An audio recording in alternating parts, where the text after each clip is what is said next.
Oddly, it's a quiet period in Congress as the summer heads towards September.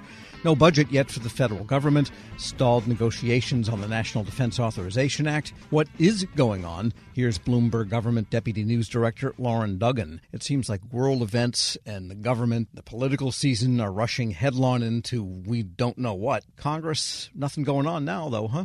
They have left for 5 weeks. The next votes aren't scheduled until September 9th in either chamber. So we have this kind of elongated August recess, which is typical, but it feels even a little bit longer. Obviously, some lawmakers will be going to Chicago in a couple of weeks for the Democratic convention as the GOP had its last month. But you're correct. For most of the summer, legislating is pretty much over on Capitol Hill. Yeah, and so when they come back, there is electioneering they need to do between then and November, the entire House being up for re-election and a third of the Senate. And so everyone kind of agrees that the inevitable will happen once again. No budget come September 30th. That's right. I think what the top item of business when they get back in September will be passing some sort of stopgap spending measure, making sure that the government is funded past October 1, probably past the election. And then there might be a question about how far past the election do you go, because the results of the presidential and congressional elections could have an impact on whether you make a deal in the lame duck or wait until 2025 to try to resolve that. What we've seen, though, is the House and Senate are busy on appropriations, but are very far apart. And that doesn't bode well for coming to a fast agreement. And in preparation for the return of the members, does the staff hang around? Is there work going on in the office buildings and in the brick-lined basements of Capitol Hill? Definitely a slower pace, probably not past 5 o'clock too much because, the members aren't here and there won't be votes. But the work goes on in drafting legislation or talking or working on some of these pieces of legislation behind the scene that do have a chance perhaps to move in the post-August and later sessions of Congress. So there will be work going on, meeting with constituents who drop by, and maybe even the member comes every now and then over the break. But it is quieter up on Capitol Hill, to be sure. And, the calculus has shifted with respect to the election and therefore who will get to control that 2025 budget and beyond. Again, can't possibly make any real predictions, but it does seem to have gotten, let's say, closer since the ascent of Kamala Harris to the Democratic position as opposed to Joe Biden. And so that could affect how members think about budget talks, I imagine. Definitely. And, on the congressional side, the margins today are very close, and they could be very close next year as well. It's 51-49 Democratic in the Senate today, if you count the independents who go with them, and then 220 to 212 in the House. Very narrow in both. And what both parties would like is to obviously win or keep control of the chambers they have. We'll see what they do there. I mean, the Senate's a really tough road for the Democrats to hold on because they basically lost the seat in West Virginia with Manchin leaving and Jim Justice likely to take that. So if you start with 50-50, the Democrats may want a better deal today than the one they could get next year, and they'll be watching for those results very closely. And November and December will be very key to figure out what they do now versus later. We're speaking with Loren Duggan, Deputy News Director at Bloomberg Government. And the National Defense Authorization Act, the NDAA, they consider their deadline there not the fiscal year, but the calendar year. And so There's a little bit more time to get that done, which they always do manage to do.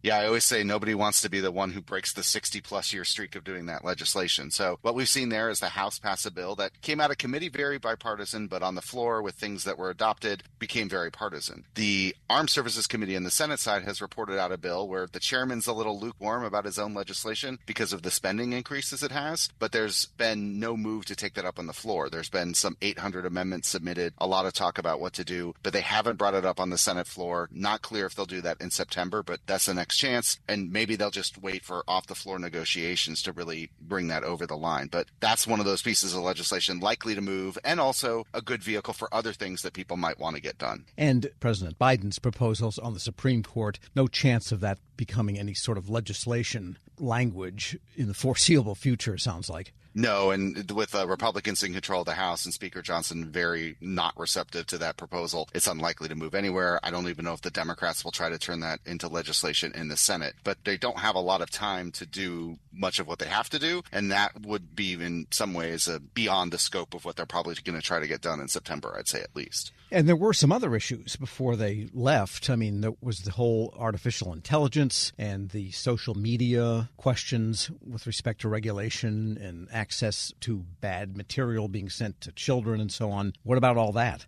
So you're right. The Senate, one of its acts last week was to pass something called COSA and COPPA. They're two online children's safety bills that were packaged together in one thing, passed with only 3 no votes. So pretty bipartisan, Democrats and Republicans coming together. That's heading to the House. Not clear that they'll take it up in that exact form, but I think there might be momentum on that piece of tech legislation because protecting children seems to be a unifier, although there are free speech concerns. On AI, there were a lot of individual proposals, including 2 committees, Senate Homeland and Senate Commerce, reported out a number of bills last week, smaller things. Now, how that moves as one big package, we'll have to see. But AI is something that even if they don't get it done this year, they're laying the groundwork for more work next year and beyond. That's not going away as an issue. And with the possibility of Donald Trump returning to the White House, it brings up the topic of that Schedule F for about 30, 40, 50,000 federal career employees now. And legislation killing that forever has never quite gotten off the ground and probably can't with a Republican House. Any possibility that could end up in the NDAA?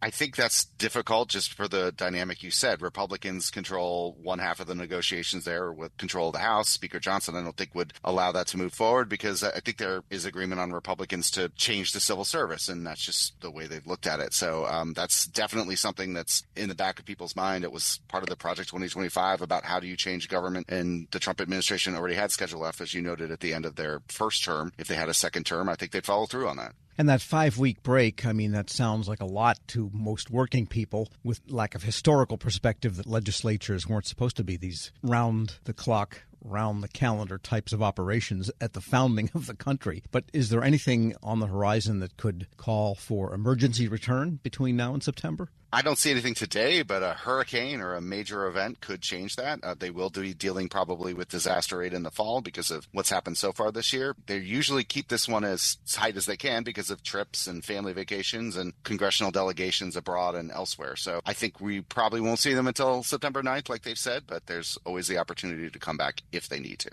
Loren Duggan is Deputy News Director at Bloomberg Government. Thanks so much. Thank you. We'll post this interview at federalnewsnetwork.com/Federal Drive. Subscribe to the Federal Drive wherever you get your podcasts.